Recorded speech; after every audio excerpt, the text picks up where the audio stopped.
안녕하세요. 여러분의 삶이 눈부시게 빛나길 바라는 루나 펄스입니다. 오늘 소개해 드릴 책은 뭘 해도 운이 따르는 사람들의 10가지 습관입니다. 우에니시 아키라 지음, 박재영 옮김, 펴낸 곳은 센시오 출판사입니다.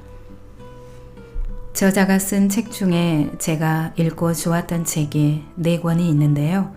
혼자가 되어야만 얻을 수 있는 것, 단단한 내가 된다, 나는 둔감하게 살기로 했다, 그리고 오늘 소개하는 이 책입니다. 우리 주위에는 유독 하는 일마다 잘 되는 사람이 있지요. 이런 사람을 보면 저 사람은 마치 운이 따라다니는 것 같다는 말이 저절로 나옵니다. 사람은 운을 타고난 것일까요? 아니면 운은 타고나는 것이 아니라 스스로 만들어가는 것일까요? 심리학 박사인 저자 우에니시 아키라는 운이 좋아지는 방법을 알아내기 위해 오랜 시간 운 좋은 사람들을 조사했고 그 결과 일상 속 작은 습관이 운을 끌어당기고 있었다고 말합니다.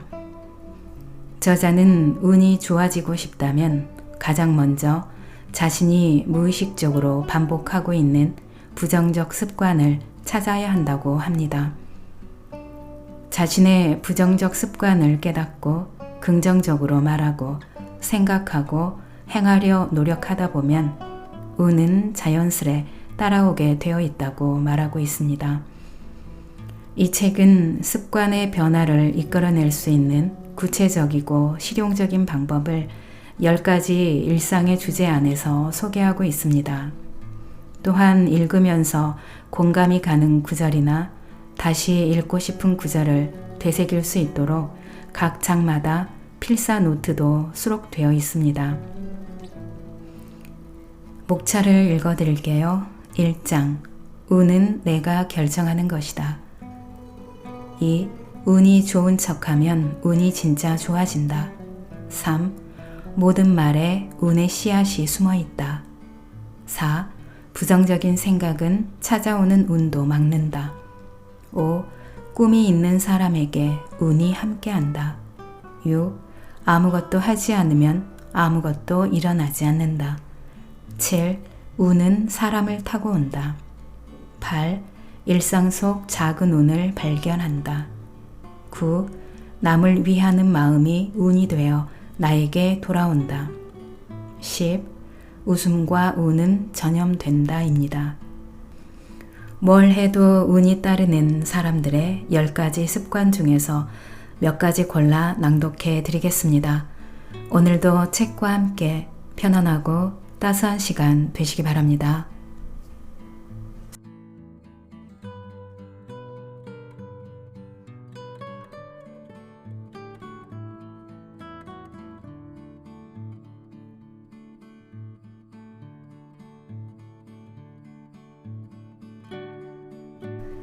세상에 하나뿐인 가장 특별한 존재.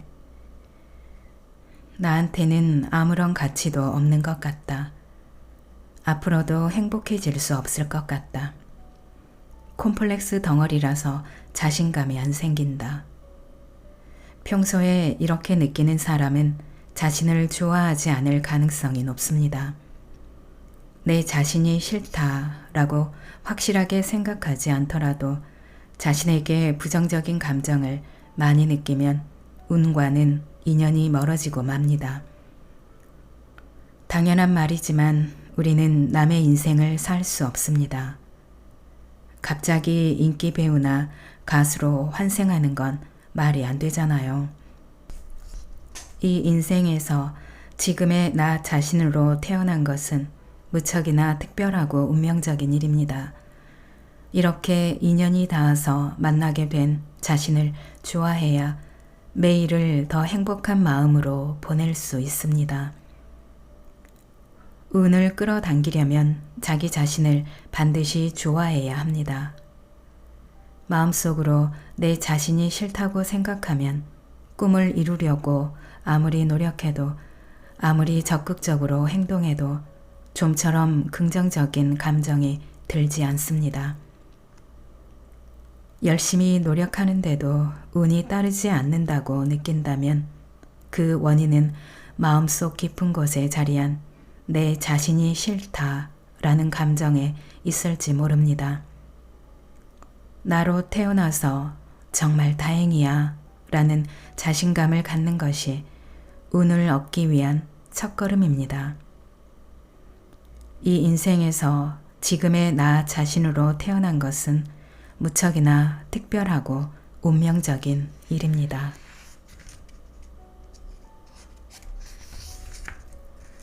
하루에 한 번 나 자신을 칭찬한다. 자기 자신을 싫어하는 사람은 자기 긍정감이 낮은 경향이 있습니다. 자기 긍정감이란 지금 나의 모습 그대로 행복해질 수 있다라고 자신을 믿는 마음을 뜻합니다. 그러니까 마음 깊은 곳에 나는 나를 좋아한다 라는 마음이 있는 사람은 자기 긍정감이 높아서 굳이 이런 생각을 하지 않아도 행복해질 수 있습니다. 자기 긍정감을 높이려면 스스로를 칭찬해 주어야 합니다. 파견사원 마이 씨는 날마다 수첩에 자신이 열심히 노력한 일이나 성공한 일을 칭찬하는 내용의 일기를 쓴다고 합니다. 오늘은 내 일이 빨리 끝나서 동료 사원의 일을 도와줬다. 남에게 친절을 베푼 나는 참 장하다. 상대하기 거북한 사람과 만나는 날이었다. 생글생글 웃으며 대했더니 상대방도 즐거워 보여서 기분이 좋았다. 이런 식으로 일상생활 속에서 칭찬할 만한 자신의 행동이나 말을 찾아 글로 쓰는 거죠. 마이 씨는 이렇게 말합니다. 전에는 누군가에게 칭찬받기만을 바라면서 쓸데없이 속을 태웠는데 저를 스스로 칭찬하는 습관이 생긴 후부터는 저절로 내 자신이 좋다라는 생각이 들어요. 처음에는 자신을 칭찬하는 게 쑥스럽고 낯설기도 하겠지만 곧 익숙해질 겁니다. 남의 눈치 보지 말고 마음껏 자신을 칭찬해 주세요. 내가 이렇게 괜찮은 사람이라는 자기 긍정감이 몰라보게 자라날 테니까요. 나는 나, 너는 너. 고대 신화 중에 물의 신과 불의 신이 누가 더 위대한가로 언쟁하다가 많은 병사를 거느리고 전쟁을 일으킨 이야기가 있습니다. 전쟁은 치열했지만 좀처럼 승부가 나지 않았죠. 물의 병사가 불의 병사를 냉기로 얼려버리면 그에 맞서 불의 병사가 물의 병사를 열로 증발시켜 버렸으니까요. 그러다 보니 오랜 전쟁에도 승부는 나지 않았고 결국 무승부로 막을 내렸습니다. 이 신화가 이야기하고 있듯이 이 사람이 더 강하다, 저 사람이 더 대단하다 비교하는 것은 딱히 의미가 없습니다. 물에는 물의 특성이 있고 불에는 불의 특성이 있어서 둘 다 대체하기란 어렵습니다. 그런데 우리는 어떤가요? 저 사람은 할 수 있는데 나는 못한다. 저 사람은 가지고 있는데 나는 없다 라며 남과 자신을 비교하며 자기 혐오에 빠지곤 합니다. 특히 자신을 싫어하는 사람일수록 이런 경향이 강하죠. 나는 나, 너는 너라고 단정짓고 자신만의 특징에 주목해 보세요. 자신만의 개성을 소중히 여기면 남을 부러워하는 버릇도 점점 사라질 테니까요. 우리 각자는 누구도 대체할 수 없는 고유한 존재입니다.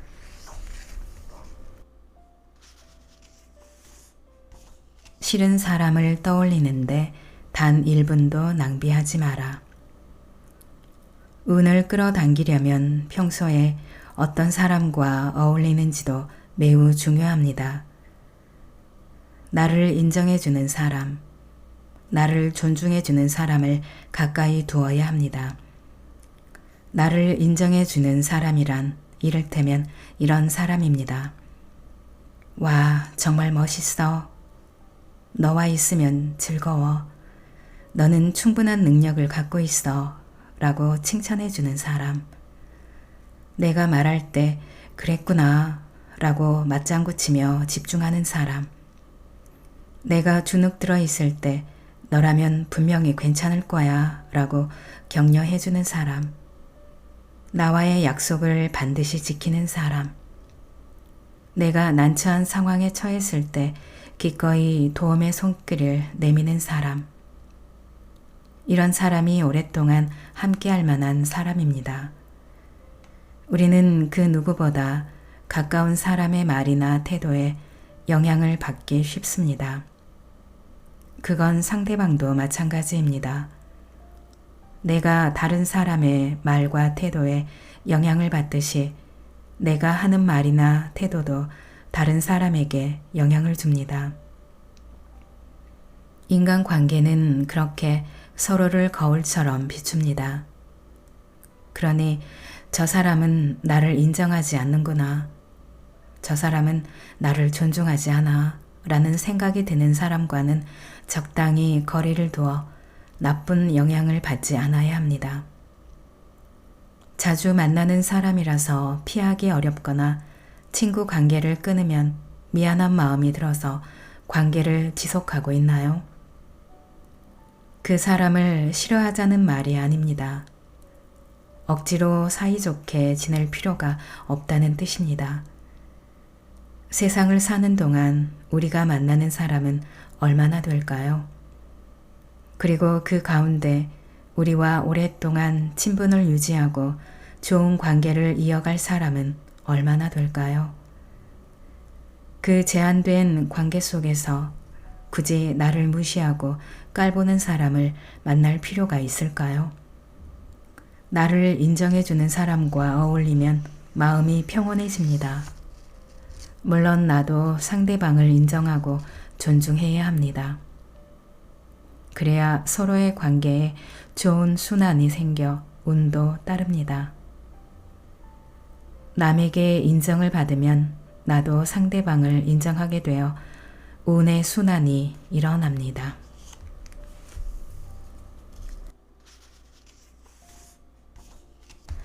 세상에 운이 나쁜 사람은 없다. 나에게는 재능이 전혀 없다.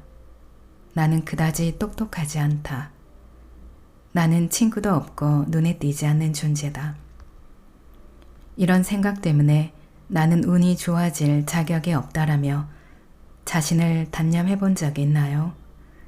운이 좋은 사람은 따로 있다는 생각이 드나요? 하지만 운을 만난 사람이라고 해서 특별한 재능을 갖고 있거나 특출나게 머리가 좋거나 인기가 많은 건 아닙니다.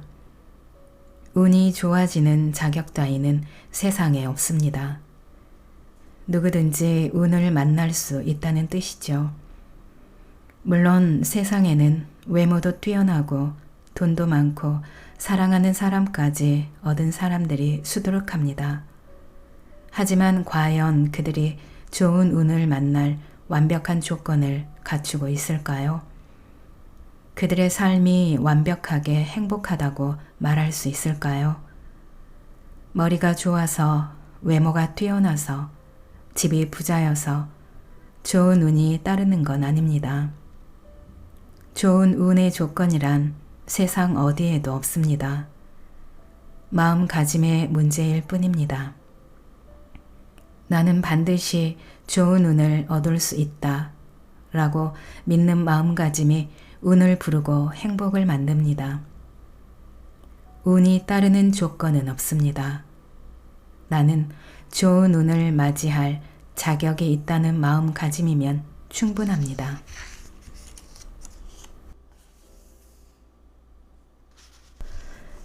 고민의 유통기한을 정해두자. 신경 쓸 필요도 없고 잊어도 되는 사소한 일로 마음을 어지럽히면 안 된다. 사소한 일에 집착하기에 인생은 너무나도 짧다. 인생의 시시한 일 때문에 자신의 행복을 망치지 마라. 인간관계의 대가 미국의 데일 카네기가 한 말입니다. 자기 자신을 싫어하는 사람은 사소한 일로 걱정하며 끙끙 앓는 경향이 있습니다. 예를 들어 연인과 데이트 장소를 이야기하다가 의견이 갈려서 싸웠다고 해보죠. 이럴 때 그 사람 의견에 맞출 걸 그랬어. 이 일 때문에 그 사람이 날 미워하면 어떡하지? 헤어지자는 얘기를 꺼내면 어쩌지? 라며 한도 끝도 없이 고민하는 사람이 있습니다. 고민하는 행위를 부정하는 건 아닙니다. 때때로 고민은 인간의 성장에 필요하기도 하니까요. 그러나 한 가지 일에 대해 지나치게 고민하는 건 정신적으로 좋지 않습니다. 고민한다고 해결되는 것도 아니잖아요. 그럴 때는 고민해도 되는 기한을 정해보세요. 앞으로 이틀 안에 그에게 연락이 없으면 내가 전화해야지. 지금부터 4일 동안 그 사람한테 어떻게 사과할지 생각해보자. 이런 식으로 구체적인 기한을 정하는 거예요. 고민하는 기한을 정해놓으면 마음속에 부정적인 감정을 계속 품고 있지 않아도 됩니다. 좋은 운을 만들려면 고민하는 시간을 조금이라도 줄일 방법을 찾아야 합니다. 고민하는 기한을 정하면 부정적인 감정에 지배당하지 않습니다.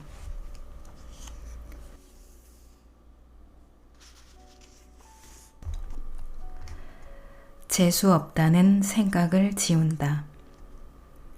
퇴근 후 남자친구하고 영화를 보려고 했는데 갑자기 상사가 잔업을 시켰다. 태풍 때문에 오랫동안 계획한 여행을 가지 못했다. 이런 상황에 닥치면 우리는 습관적으로 재수 없다라고 생각합니다. 그런 생각은 마음에 부정적인 에너지를 불러 모아 기분까지 우울하게 만듭니다. 마음에 나쁜 기분이 쌓이면 그 일과 관계없는 일에도 짜증을 내고 화가 치밀죠. 그러다 보면 일에서 실수를 하거나 누군가와 오해를 빚을 수도 있습니다. 재수 없다라는 생각이 부정적인 에너지를 끌어당겨서 더 재수 없는 일이 일어나는 겁니다. 운이 좋아지려면 이런 부정적인 연쇄 효과를 차단해야 합니다. 의식적으로 기분을 전환해서 긍정적인 생각으로 마음을 환기시켜야 해요. 만약 약속이 있었는데 갑작스러운 야근 때문에 약속을 깨야 한다면 누구나 짜증이 나겠죠. 하지만 아무리 짜증을 내봐야 야근을 해야 한다는 사실은 변하지 않습니다. 그럴 때 야근을 하면 내일 할 일이 순조롭게 진행되고 여유가 생긴다고 생각하면 어떨까요? 태풍으로 여행을 가지 못했다면 여행 가서 태풍을 만나지 않은 게 천만다행이라고. 이번에 못 쓴 여행비를 모아서 나중에 더 좋은 여행지로 가겠다고 생각한다면 기분이 전환될 겁니다. 바뀔 수 없는 상황을 앞에 두고 재수 없다고 생각하는 것보다 운과 친해질 수 있는 좋은 방법입니다. 어쩔 수 없는 상황에 처했다면 상황을 받아들이고 긍정적인 생각으로 기분을 다스립니다.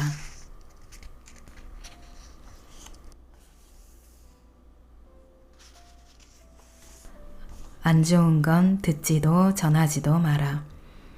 텔레비전, 신문, 잡지, 책, 인터넷 등 우리 일상에는 정보가 넘쳐나는 매체가 가득합니다.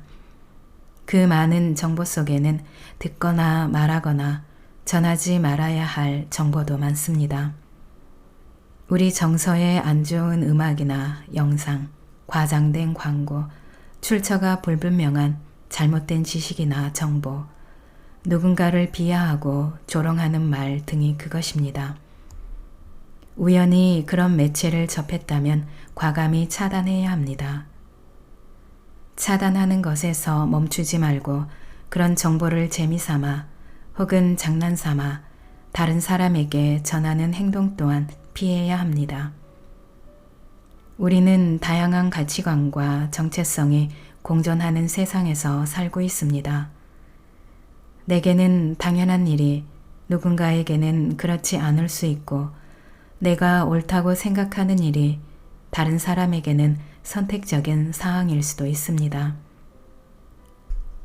그러니 어떤 일에 대해 단정적으로 말하거나 지나치게 확신하거나 내 입장에서만 평가하는 행동은 조심해야 합니다.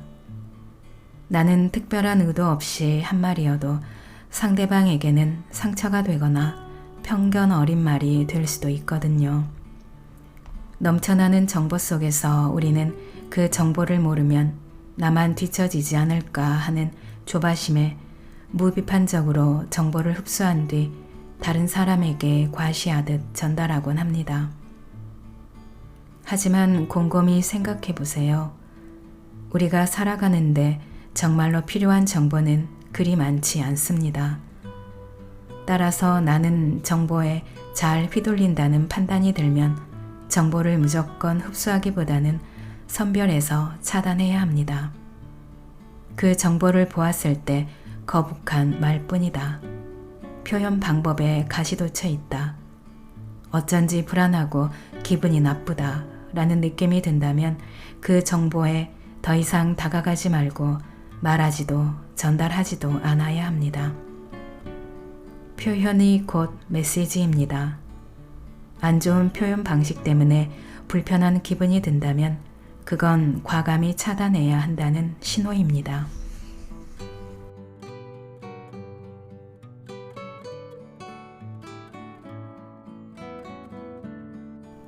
낭독은 여기까지입니다. 여러분의 구독과 좋아요, 댓글은 저에게 큰 힘이 되는 거 아시죠? 오늘도 끝까지 들어주셔서 감사합니다.